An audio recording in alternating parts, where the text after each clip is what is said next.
Bien, hola a todos. Vamos a comenzar el simposio sobre transculturalidad para la unidad educativa Ricardo Jaimes Freire. Muy bien, vamos a comenzar a grabar la sesión. Entonces,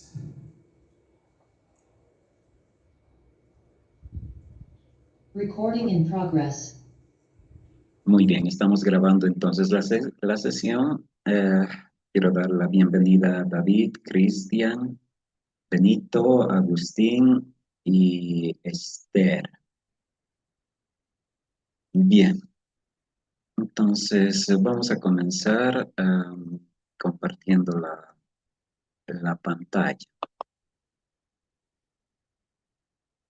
Bien, a ver, me avisan si se puede ver la pantalla. Muy bien.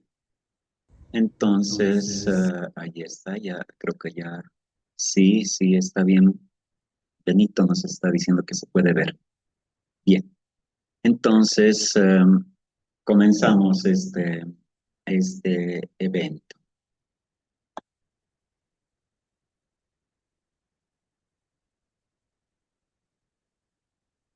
Bien, entonces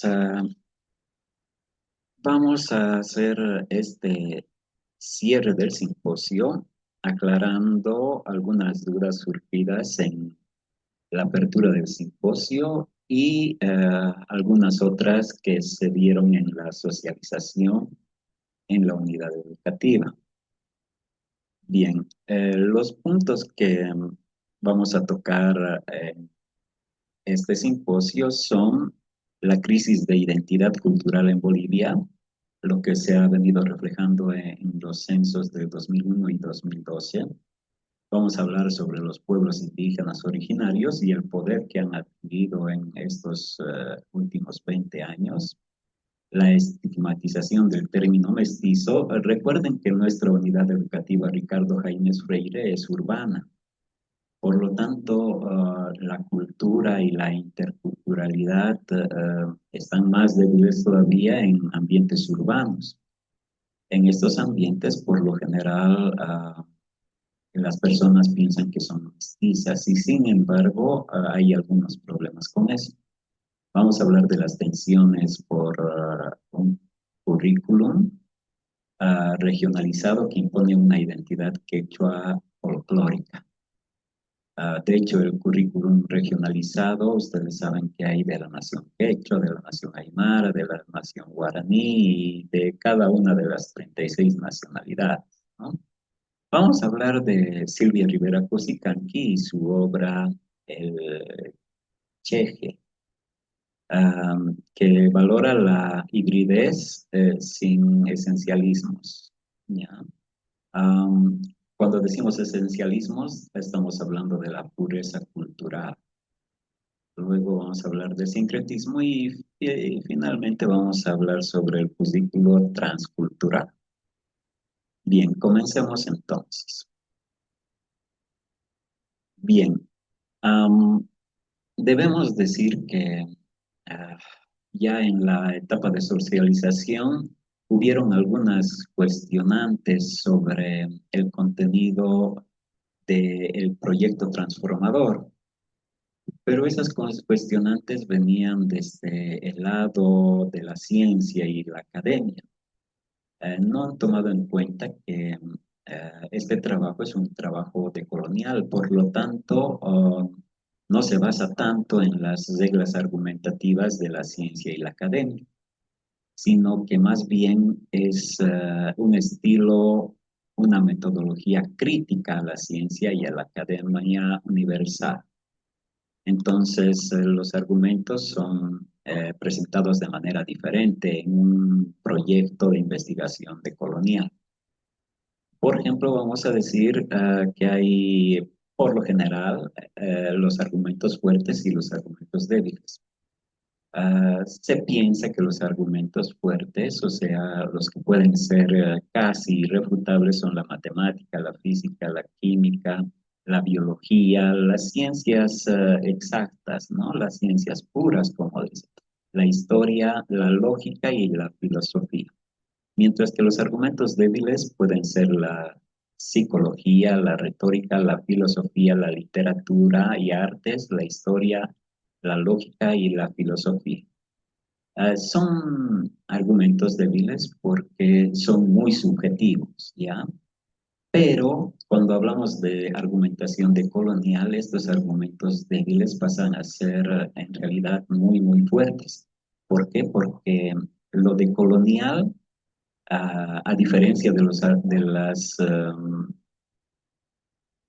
las especialidades o de las disciplinas fuertes, um, las débiles son subjetivas y la subjetividad se aprende a apreciar bastante en la decolonialidad, mientras que la objetividad funciona siempre en los argumentos fuertes, en las disciplinas fuertes.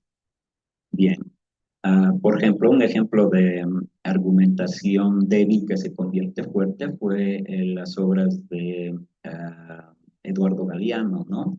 Las venas abiertas de Latinoamérica, que tuvo gran éxito no hace muchos años y ganó bastante fuerza esa obra de Galeano, aunque después Galeano mismo se arrepintió de la forma en que había escrito esa obra. Bien, veremos, ojo que esto de débil y fuerte, ninguna disciplina es intrínsecamente fuerte o débil, la fuerza depende de cómo se construyen los argumentos, si es válido, si tienes evidencias y el contexto en el que los usas, ¿no? Bien, entonces los fuertes supuestamente son irrefutables porque se basan en hechos.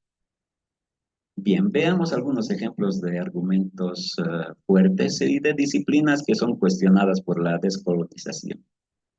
Lo primero, como profesores debemos saber que las materias de física y química, que antes eran materias de ciencias naturales, ciencias exactas, pues a partir del nuevo currículum, ah, pues esas materias ya no son de ciencias exactas, sino pasan a pertenecer al campo de vida, tierra y territorio. Yo considero que eso ha sido un error porque tradicionalmente, aunque eso de tradicionalmente es colonial, ¿no? Pero tradicionalmente la física y la química eran ciencias exactas. Y para lo que se usan estas dos materias es pues para producir bueno, conocimiento tecnológico, ¿no? Que es casi siempre exacto. Entonces considero un error que ahora sea del campo de vida, tierra y territorio. Bueno, por ejemplo, una observación a las matemáticas, a las ciencias exactas, es este dicho que está aquí. Todo es más grande que la suma de sus partes, suelen decir, ¿no? Entonces los de ciencias exactas dicen, ¡ay, cómo la suma va a ser más grande! Todo va a ser más grande que la suma de sus partes. Pero a eso se llama entropía en física y se llama, am, a ver, sería am, empatía en ciencias sociales, ¿no? Otras de las disciplinas cuestionadas son la antropología, la etnología y la etnografía. Aunque a la etnografía se la suele tolerar un poquito más, ¿no? Se la puede aceptar un poquito, pero la antropología y la etnología, por su historia, como pueden ver en la imagen, ahí está la evolución de Charles Darwin, ¿no? Que dice que el hombre desciende del mono, que es uh, desde cierto punto de vista muy, muy, muy racista, ¿no? Muy racista. ¿Por qué? Porque se basa en las clasificaciones raciales. Bien, ante esto, desde un punto de vista descolonizador, podríamos analizar la letra de Juan Enrique Jurado rojo, amarillo y verde, que en una de sus frases dice: están estudiando a campesinos con psicólogos entendidos, ¿por qué no van a estudiar a su abuela que hasta ahora no han entendido? Bien, esa es la resistencia de los pueblos indígenas originarios, ¿no? Entonces, por esas razones y por muchas otras más, la antropología, la etnología son muy, muy cuestionadas. Y la etnografía es tolerada porque se basa en simplemente descripciones cotidianas de los pueblos, de las culturas. Otra de las disciplinas fuertemente cuestionadas por la decolonialidad es la historia. Una de las frases por las que se trata de ah, bajar el nivel de fuerza de la historia clásica es esta frase que dice aquí: la historia la escriben los ganadores. Y han venido apareciendo nuevas historias, ¿no? Como la microhistoria y la historia oral, que tratan de contrarrestar la historia oficial, ¿no? La historia esa académica, que es occidental, que es eurocéntrica. Bien, sigamos entonces. Bien, en la primera sesión de socialización tuvimos algunas observaciones sobre la raza, y lo que se dijo de manera tajante es que en realidad las razas no existen. Pues eso vamos a tratar de ver ahora, vamos a descubrir si sí existen o no existen. Primero, la raza como, mm, como verdad biológica, en realidad no existe una diferenciación entre seres humanos. La diferencia entre regiones o entre grupos humanos prácticamente no existe. Y eso lo dijo la UNESCO en 1950. Pero a partir de 1950 se toma en cuenta que la raza no tiene evidencia biológica. Pero ¿por qué en 1950 la UNESCO dijo eso? Pues porque en 1945, después del final de la Segunda Guerra Mundial, se descubrió las atrocidades que hicieron los nazis, ¿no? Sobre todo con el pueblo judío, pero con otros pueblos también, con los gitanos y otros pueblos. Entonces, eso llevó a que solo desde 1950, aunque antes ya habían algunos investigadores que protestaban sobre eso, pero a partir de 1950 la raza no se considera como una característica biológica existente.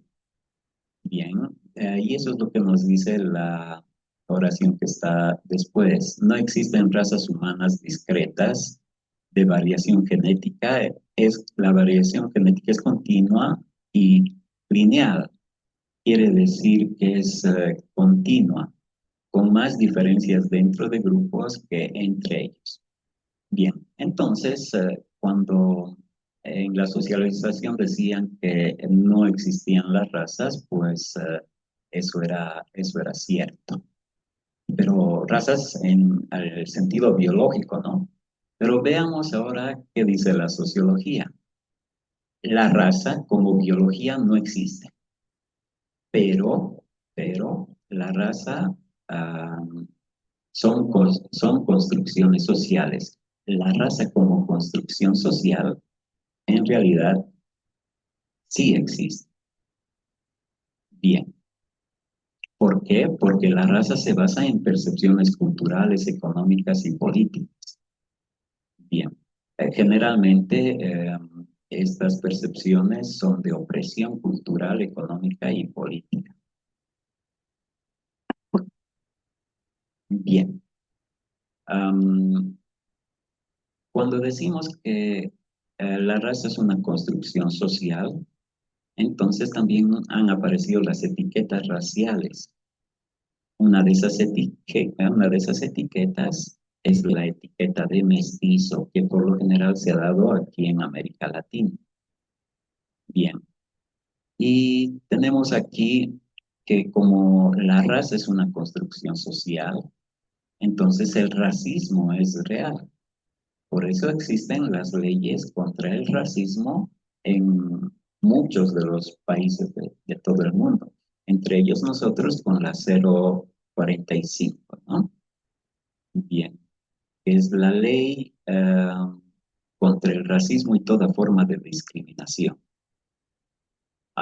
Y esta frase es importante: la raza es hija del racismo, no el padre. Bien, eso es importante para demostrar que en realidad biológicamente la raza no es...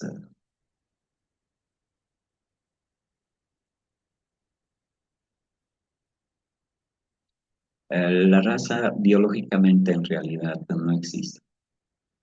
Bien, ok. El mestizaje como construcción social. Bien, en nuestro país han tratado de negar el mestizaje, cosa que de hecho era algo absurdo porque no podías negar lo evidente, pero en realidad sí han querido hacer desaparecer al mestizo de la sociedad boliviana, así como han querido hacer desaparecer a la clase media también. Bien, pero veamos los fundamentos del mestizaje. El mestizaje se basa en la herencia genética y es un hecho biológico. O sea, eso es un argumento fuerte, es un hecho irrefutable. Los individuos tienen mezclas genéticas diversas debido a migraciones, contactos. Si quieren, podemos ceder en esto, que las mezclas también han sido producto de las invasiones, ¿ya? Que es lo que más se dice hoy en día. Y también a través de uniones históricas. Las personas con antepasados europeos, españoles e indígenas americanos son los mestizos. Bien, eso es un hecho genético, ¿no? Ojo que estoy diciendo genético y no biológico. Bien, la ascendencia genética, que es la característica que va a diferenciar a los mestizos. La clasificación como mestizo no se basaba solo en ascendencia genética, sino en percepción social, fenotípica, apariencia física y culturales. O sea que el mestizo no solo son por genes, sino también son por cuestiones culturales. Y eso va a ser muy importante después. Alguien puede identificarse como mestizo por su herencia cultural o lingüística, no solo por un análisis genético. Bien, entonces, uh, la palabra mestizo o el ser mestizo es un constructo social que utiliza la idea de mezcla genética como base, pero no refleja una categoría biológica fija como científicamente válida. Entonces, genética sí, pero biológica no. Bien, entonces la biología es distinto de la genética. Se puede negar la raza biológica del mestizo, pero no su realidad genética y cultural. Bien, estamos llegando a esa conclusión. Ok. Entonces, la cultura y el mestizaje. Dijimos que el mestizo no es solo su genética, sino también su cultura. Entonces vamos a ver qué es cultura. La cultura es el conjunto de significados, prácticas, creencias, valores, símbolos y conocimientos compartidos por una comunidad, transmitidos a través de generaciones. La cultura es dinámica, no estática, se transforma mediante interacciones históricas, al igual que el mestizaje, que también se transforma debido principalmente a las migraciones. Ahí el primer punto de contacto entre cultura y el mestizaje, que son cambiantes. Y cambiantes cambian ahora y seguirán cambiando. Bien, hay un concepto que se llama el racismo cultural, am, que en vez de que el racismo se base en las razas, pues a partir de este momento, el racismo deja de utilizar la raza, sino pasa a utilizar la cultura como medio de opresión. Quiere decir que se pasa a ver a las culturas como culturas débiles, como culturas inapropiadas, atrasadas, dependientes, cosa que no debería ser y por eso se lo denomina racismo cultural. A este racismo cultural también se le llama nuevo racismo, ¿no? El discriminar, el ofender a las otras razas por creerlas inferiores. Bien, se ha estado hablando en nuestros días sobre el racismo a la inversa. Existirá el racismo a la inversa y veamos, ya que hemos hecho un enlace entre la raza biológica y el racismo cultural. O sea, ahora raza y cultura son sinónimos, ¿no? Por esto del nuevo racismo. Entonces, ¿habrá un racismo cultural a la inversa? Pues no. Los estudiosos dicen que no puede haber un racismo a la inversa ni un racismo cultural a la inversa, porque no hay forma en que los indígenas originarios tengan el suficiente poder para oprimir a las mayorías dominantes actualmente. Entonces, y el racismo tiene que ver con la opresión. Si los pueblos indígenas no tienen el suficiente poder, aún estando en el gobierno, no tienen el suficiente poder para uh, oprimir a los blancos, mestizos o criollos, ¿no? Entonces, eso. El resentimiento hacia mestizos vistos como traidores culturales o asimilados al colonialismo puede manifestarse en exclusión social o discursos de pureza cultural. Esto es por lo general lo que venimos escuchando, ¿no? Sobre la pureza cultural. Pensamos que los indígenas son culturalmente puros, incluso ellos mismos se consideran culturalmente puros, pero eso está por ver, ¿no?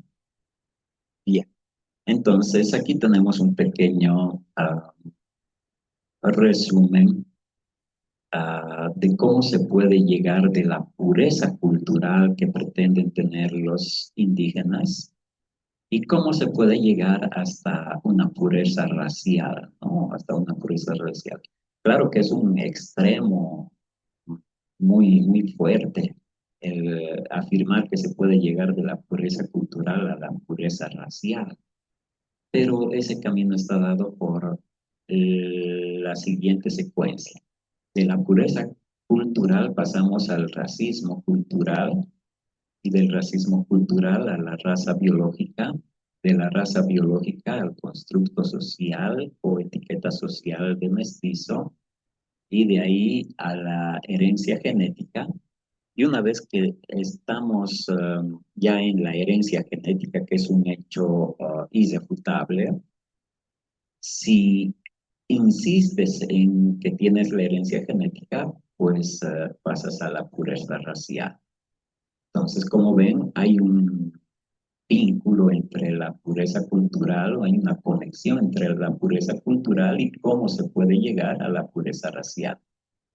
Bien, en Bolivia un discurso indígena que rechaza a mestizos por su de tribalización o adopción de valores occidentales es bastante común. Por eso es que que han pretendido hacer desaparecer a la raza mestiza porque los consideran en realidad traidores a los indígenas porque se han occidentalizado. Bien, hay que tomar en cuenta que si ah, se habla de pureza cultural por parte de los pueblos indígenas, es fácil llegar a un racismo como lo que promovió el nazismo, ¿no? Am, Porque esa pureza cultural puede mapearse hacia la raza, como hemos visto ahí.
Bien, vamos a continuar nuestro simposio porque se cortó la sesión gratuita de Zoom.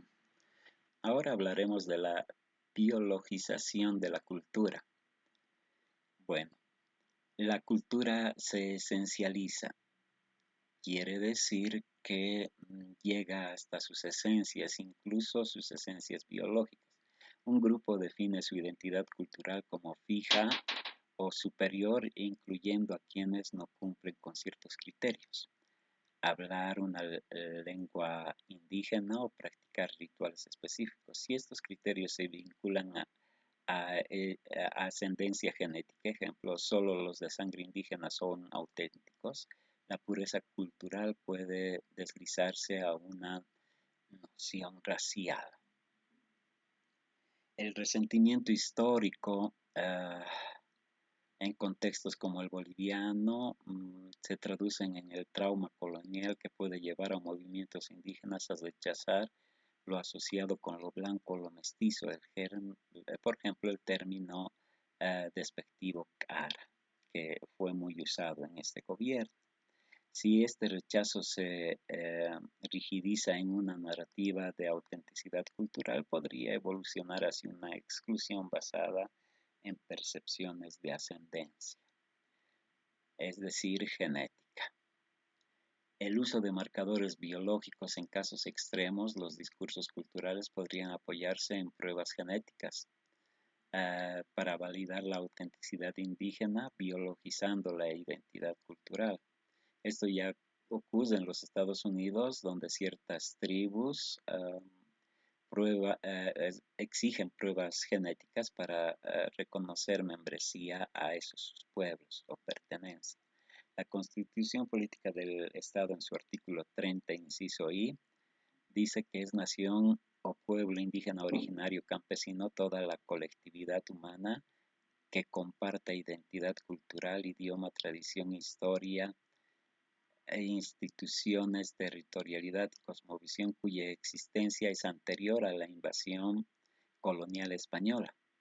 Esto quiere decir que aquellos que no tengan descendencia mestiza, no mestizos ni criollos con ascendencia o herencia genética española.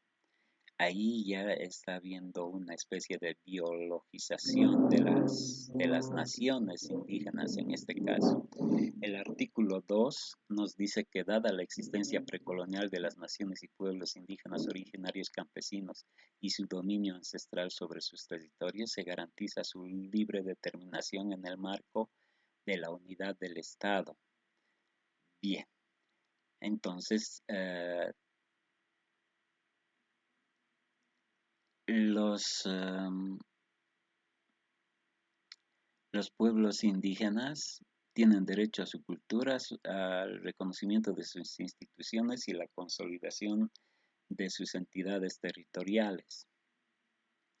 Bien, si llevamos esto al extremo, podemos decir que estos pueblos indígenas tienen estos derechos si su ascendencia genética no comprende a los españoles, que son postcoloniales y no precoloniales.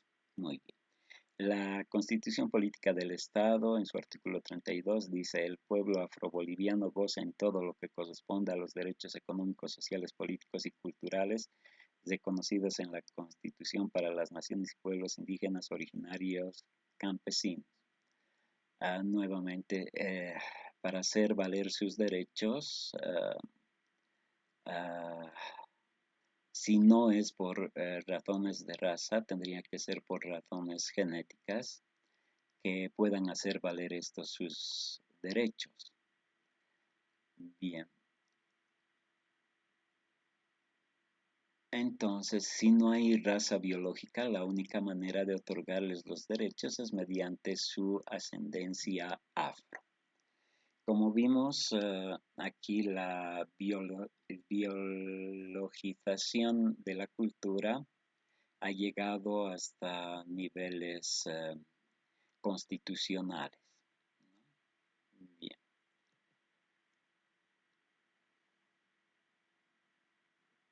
Silvia Rivera Cusicanqui ya se dio cuenta de eso ya desde mucho tiempo atrás y afirmó su posición contra la biologización y pureza cultural. Ella nos dice que la identidad no es una esencia fija ni una sustancia biológica, sino un proceso histórico y social de construcción colectiva que incluye contradicciones y mestizajes. Reproducirla en una pureza étnica o racial es repetir las lógicas coloniales que buscamos desmantelar.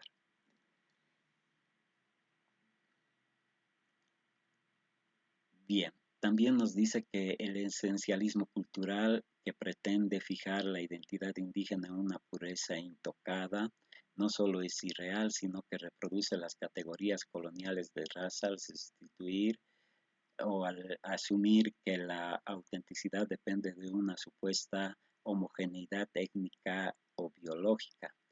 Nuestra fuerza está en la hibridez, en el cheji que mezcla sin jerarquías.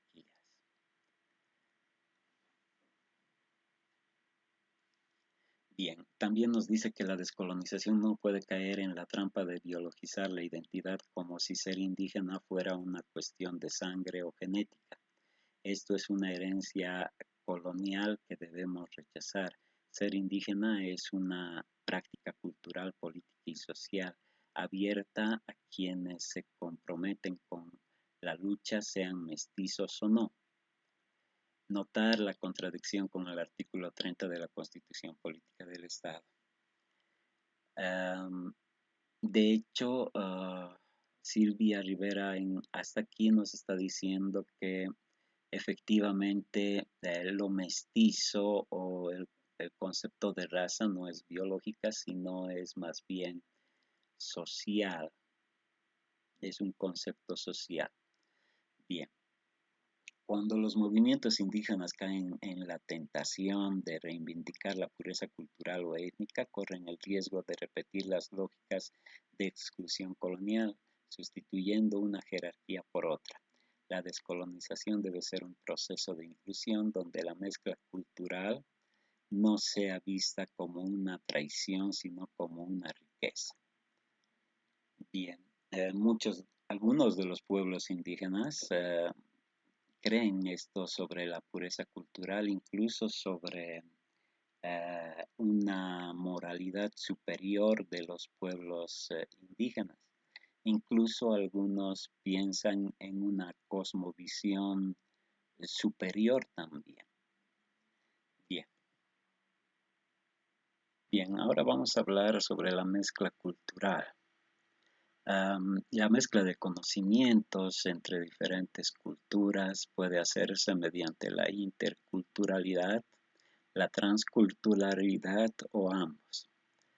La interculturalidad en realidad es la interacción entre culturas diferentes que coexisten en base a una tolerancia y respeto entre unas y otras. Implica un reconocimiento de la diversidad cultural, un diálogo horizontal y el respeto por las identidades distintas sin jerarquías.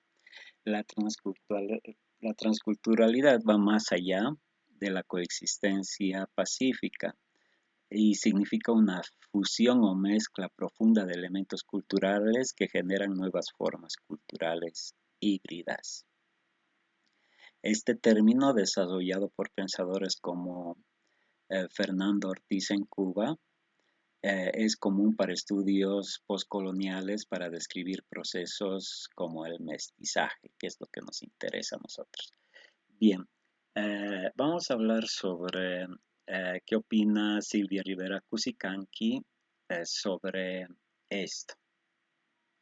Bueno, ella dice que el Ocheji es una mezcla que no disuelve las diferencias, pero las articula en un tejido nuevo, o sea, transcultural, donde lo indígena y lo colonial se transforman mutuamente. No hay culturas puras, solo procesos históricos de hibridación que generan identidades complejas. Hibridación o tejido nuevo transcultural para Silvia Rivera. No existen culturas puras, ni indígenas, ni occidentales. Toda cultura es un proceso de hibridación atravesado por relaciones de poder. El Cheji es la capacidad de vivir en esa contradicción sin buscar una pureza imposible. Cuando dice vivir en esa contradicción, está refiriéndose a el fenómeno sincrético.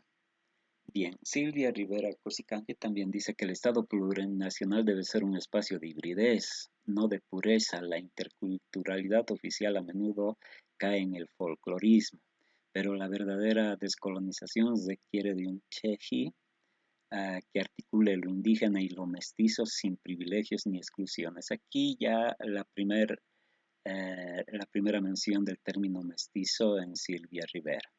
Efectivamente, la interculturalidad en la Constitución Política del Estado es suficiente si no abraza la hibridez transcultural, evitando tanto la homogeneización como los discursos de pureza cultural.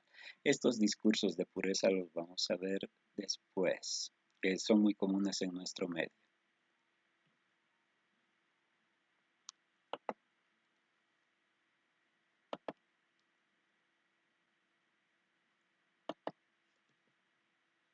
Bien, hablemos sobre la transculturalidad y el sincretismo.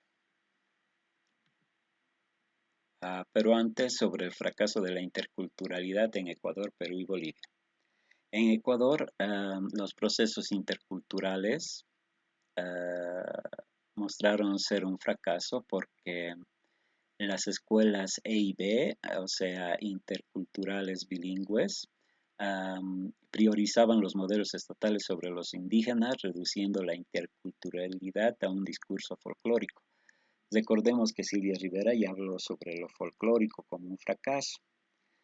Bien, en Perú, un país típicamente mestizo culturalmente por el hecho de la cholificación y el sincretismo, las relaciones interculturales están marcadas por jerarquías de poder. Las culturas indígenas son vistas como subordinadas, lo que limita el diálogo equitativo.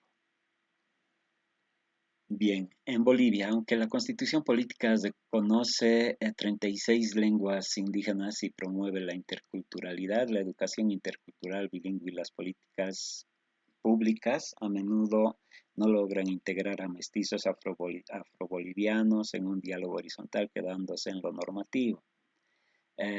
Rivera critica los discursos de pureza cultural en Bolivia que incluyen a mestizos, abogando por una hibridez que integre todas las identidades sin jerarquías. La población en Bolivia contradice su visión de Cheji como una especie de convivencia tensa pero productiva. Bien, de hecho el fracaso de todas estas propuestas es la falta de transculturalidad, sobre todo en Ecuador, donde las políticas estatales o las ideologías estatales subordinan uh, los saberes ancestrales de los pueblos indígenas, ¿no? Bien, ahora sí, la transculturalidad y el sincretismo. Silvia Rivera nos dice que el sincretismo no es una fusión que borra las identidades, sino un proceso cheji donde lo indígena y lo colonial se encuentran en una relación conflictiva pero creativa. En las fiestas andinas, por ejemplo, los rituales indígenas se entrelazan con el catolicismo. También dice que el sincretismo andino es un acto de reapropiación. Los símbolos coloniales como la Virgen son resignificados con cosmovisiones indígenas, convirtiéndose en figuras cheji que desafían la hegemonía cultural impuesta. También nos dice que el sincretismo no debe entenderse como una pérdida de lo indígena, sino como una estrategia de supervivencia. Los aymaras y quechuas han integrado estos elementos coloniales en sus prácticas religiosas y políticas. Bien, creando un universo sincrético que es a la vez indígena y mestizo, un cheji que desafía las categorías puras del colonizador. Finalmente, el sincretismo no es solo una mezcla cultural, sino un acto político de resistencia. En las comunidades aymaras, el sincretismo entre lo indígena y lo católico ha permitido mantener viva la memoria histórica frente a la oposición colonial, creando identidades cheji que no son ni puramente indígenas ni coloniales, sino una articulación viva de ambas. Bien, entonces ahí está el sincretismo. Bien, veremos ahora las conclusiones. La primera conclusión a la que podemos arribar es que existe una crisis de identidad reflejada en los censos del 2001 y 2012, incluso la del 2024, donde la mayoría de la población boliviana se autoidentificó como no perteneciente a una nación o pueblo indígena originario. Estos censos demostraron una reducción del 60 al 40% y luego al 38%. Esto debido a principalmente en las preguntas. Y esto hace ver que la fuerza que tienen los pueblos indígenas originarios se va perdiendo de a poco. En la constitución política del Estado no se menciona la palabra mestizo, sino población intercultural. los interculturales. Bien, pero la mayoría de la población se ha identificado como mestiza o como boliviana. Bien, en el simposio Transculturalidad, que pretende usar al bachillerato técnico humanístico como metodología de enseñanza, debido a que la unidad educativa Ricardo Jaimes Freire es regular, nocturna y sobre todo urbana, con una cultura mestiza que se ha adaptado a una forma de vida citadina y de trabajo más que de ideologías o de culturas o identidades culturales, se habla más bien de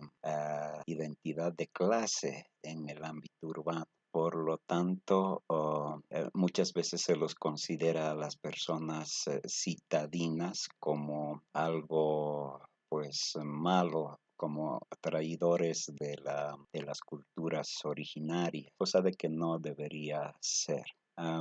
Y por lo tanto, esta forma de vivir, esta forma de trabajar, muchas veces pues no está muy adecuada hacia el currículum regionalizado de los pueblos indígenas originarios que tratan de imponer su cultura y sus espiritualidades. Esto genera tensiones y cuestionamientos sobre la pertenencia cultural, especialmente de aquellos que se consideran mestizos.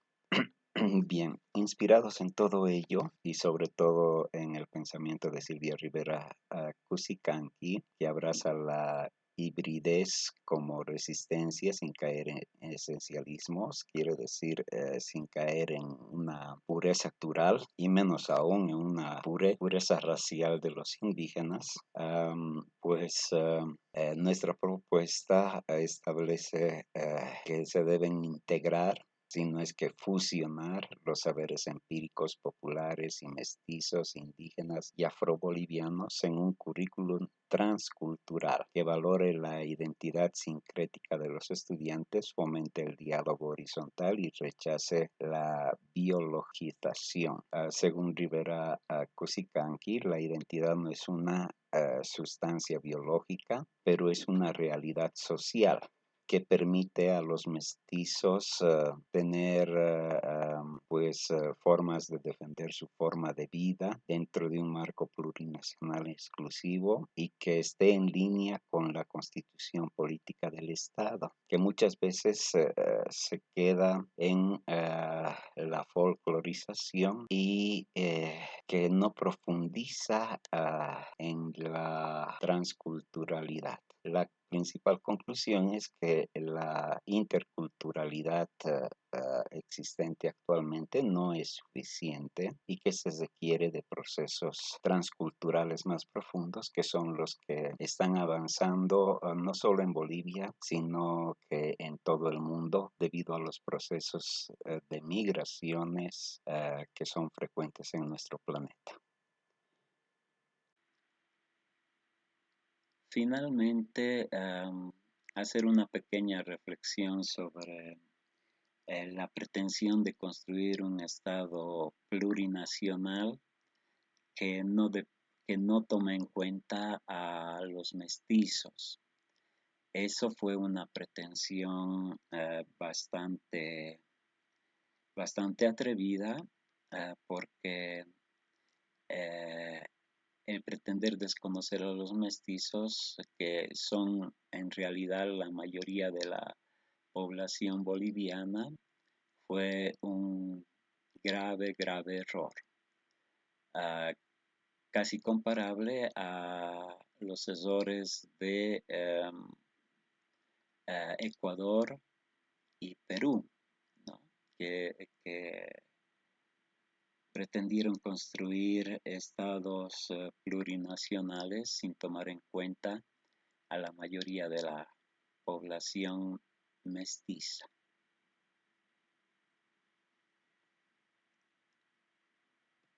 Ok. Bien, queremos terminar este simposio con la siguiente frase de Silvia Rivera Cusicanqui.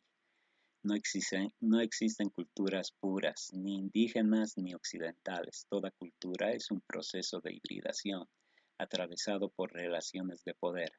El Cheji es una capacidad de vivir en esa contradicción sin buscar una pureza imposible.